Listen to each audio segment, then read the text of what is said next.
Trump की सोच से, ट्रंप के प्रेशर से उलट है।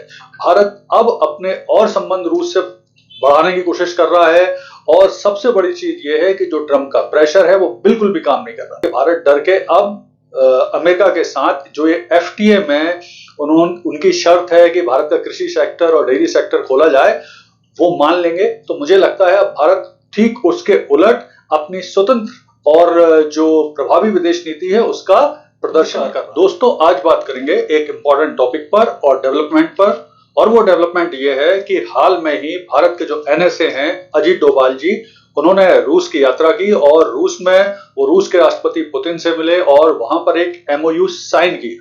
इसके बात के बावजूद कि लगातार ट्रंप धमकी दे रहे हैं टैरिफ बढ़ाने की, रूस से दूर होने की, रूस से ऑयल नहीं खरीदने की और रूस को प्रेशराइज करने की कि वो यूक्रेन युद्ध बंद करे, इन सब के बाद भी भारत का जो अब रुख है वो निश्चित तौर पर बिल्कुल ही ट्रंप की सोच से, ट्रंप के प्रेशर से उलट है।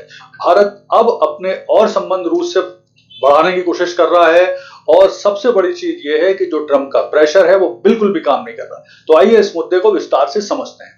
तो जैसा कि आपको पता है कि ट्रंप ने भारत पे ऑलरेडी 25% टैरिफ और 25% जो पेनल्टी टैरिफ है वो लगा दिए हैं और इसके बाद वो लगातार ये उम्मीद कर रहे हैं कि भारत डर के अब अमेरिका के साथ जो ये एफटीए में उनकी शर्त है कि भारत का कृषि सेक्टर और डेयरी सेक्टर खोला जाए, वो मान लेंगे। तो मुझे लगता है अब भारत ठीक उसके उलट अपनी स्वतंत्र और जो प्रभावी विदेश नीति है उसका प्रदर्शन कर रहा है।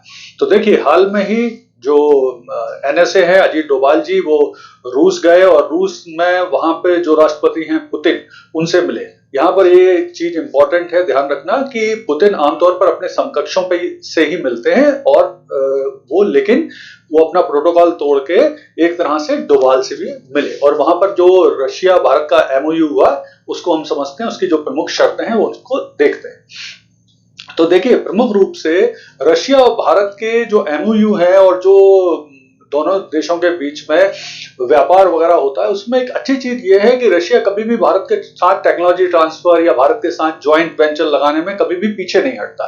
तो इस एमओयू में जो प्रमुख चीजें हुई हैं उनको देख लेते हैं। सबसे पहली चीज तो ये हुई है कि जो इंडस्ट्रियल मॉडर्नाइजेशन और टेक्नोलॉजी ट्रांसफर हुआ है, पहला जो इंपॉर्टेंट एमओयू में शर्तें हैं। तो रशिया भारत के साथ टेक्नोलॉजी ट्रांसफर भी करेगा और मेक इन इंडिया के भारत के प्रोग्राम को सपोर्ट भी करेगा। इसके अलावा जो स्ट्रेटेजिक सेक्टर पार्टनरशिप हुई है, तो उसके अंतर्गत भारत के साथ डिफेंस आइटम के जॉइंट मैन्युफैक्चरिंग करेगा, पिस्टन इंजन बनाने में सहयोग करेगा, एरो स्पेस वगैरह के क्षेत्र में सहयोग करेगा। तो ये तीसरा है, रेलवे के मॉडर्नाइजेशन में रूस सपोर्ट करेगा। चौथी चीज ये है कि फर्टिलाइजर और केमिकल के क्षेत्र में जो भारत की आवश्यकता है उसकी पूर्ति के लिए भी रूस प्रयास करेगा। और फिर इसके बाद पांचवा जो इंपॉर्टेंट पॉइंट है एमओयू का, वो है रेयर अर्थ मिनरल का एक्सचेंज चलता रहेगा। छठवां है, माइनिंग सेक्टर में भारत को सपोर्ट करेगा रूस, जिससे कोल क्षेत्र में और बहुत सारे अन्य खनिज क्षेत्रों में भारत को आसान होगा इन रेयर अर्थ की या खनिज क्षेत्र की खोज करना। इसके अलावा फिर नेक्स्ट पॉइंट है 3D प्रिंटिंग के क्षेत्र में रूस भारत को सहयोग करेगा, जिससे मेडिकल के क्षेत्र में इस क्षेत्र में डेवलपमेंट किया जा सके। फिर सॉलिड वेस्ट मैनेजमेंट के क्षेत्र में भी रूस भारत सपोर्ट करेंगे। तो ये तो हुआ उनका एमओयू की प्रमुख शर्तें। और इसका त्वरित परिणाम क्या हुआ? तो उम्मीद ये की जा रही थी, ट्रंप ये उम्मीद कर रहे थे कि भारत उनकी धमकी और प्रेशर से पीछे हटेगा, लेकिन हुआ बिल्कुल उल्टा।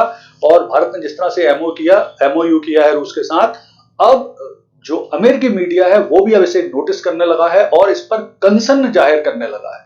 और बहुत सारे अमेरिकन मीडिया और जो पुराने उनके राजनीतिक हैं, जो राजनीतिक लोग हैं, जो पुराने अधिकारी हैं, विदेशी मामलों के जानकार हैं, वो अब बोलने लगे हैं कि भारत और रूस के बीच में, भारत और अमेरिका के बीच में जो पिछले 15-20 साल में डेवलपमेंट हुआ है रिलेशन में, वो ट्रंप बहुत तेजी से उसे खराब कर रहे हैं। सबसे इंपॉर्टेंट कंसर्न जाहिर किया जो अमेरिका की हाउस फॉरेन अफेयर्स कमेटी है, जो रूस को जो ट्रंप को फॉरेन मामले में सलाह देती है, उसने कंसर्न जाहिर किया और बोला कि आप टैरिफ के मामले में भारत को धमकी मत दीजिए, भारत के साथ एक बहुत ही रिस्पेक्टफुल व्यवहार कीजिए और जो आपके टैरिफ टेंट्रम है वो अमेरिका को अब हार्म कर रहे हैं, तो इससे बचिए। तो इस तरह की सलाह भी दी।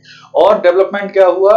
तो अब डेवलपमेंट ये हो रहा है कि जैसे ही आपको पता है कि ब्राजील के राष्ट्रपति लूला ने ट्रंप की इस बात पर कि वो जब चाहे उनसे बात कर सकते हैं। तो उन्होंने कहा, लूला ने, कि वो आपसे बात करने, ट्रंप से बात करने की जगह मोदी जी से बात करेंगे, और उन्होंने मोदी जी से बात भी कर ली, जिसको मोदी जी ने अपने ट्वीट के माध्यम से बताया भी। इसके अलावा जो जापान के प्रधानमंत्री हैं शिगेरू इशिबा, उन्होंने बोला है कि वो मिलना चाहते हैं प्रधानमंत्री मोदी जी से। इसी तरह से ब्रिक्स देश भी अब आपस में मिलकर एक प्लानिंग बनाने लगे हैं कि कैसे साझा रणनीति बनाई जाए अमेरिका को टैकल करने के लिए। इसी तरह से जब भारत जो ग्लोबल साउथ का लीडर बन रहा है, तो अब भारत भी चाह रहा है कि उसको सपोर्ट में कई देश आए। साथ में अब मुझे लगता है कि जो रशिया का बहुत लंबे समय से प्लान था, RIC ट्रॉयका, यानी रशिया, इंडिया, चाइना, तीनों देशों का एक मजबूत संगठन बनाया जाए, वो मुझे लगता है अब आगे बढ़ेगा और बनने के चांस होंगे। पुतिन वैसे भी इस वर्ष के अंत से पहले भारत की यात्रा करने वाले हैं, मोदी जी भी अब चाइना जाने वाले हैं। तो मुझे लग रहा है कि ट्रंप को टैकल करने के लिए, ट्रंप के टैरिफ को टैकल करने के लिए अब प्रमुख रूप से भारत, रूस और चाइना मिलकर निश्चित तौर पर कुछ बड़ी रणनीति प्लान करेंगे, जिससे ट्रंप की ये जो टैरिफ रणनीति है, टैरिफ टेंट्रम है, उसे काउंटर किया जा सके, और इसमें भारत की एक प्रभावी भूमिका होगी। धन्यवाद।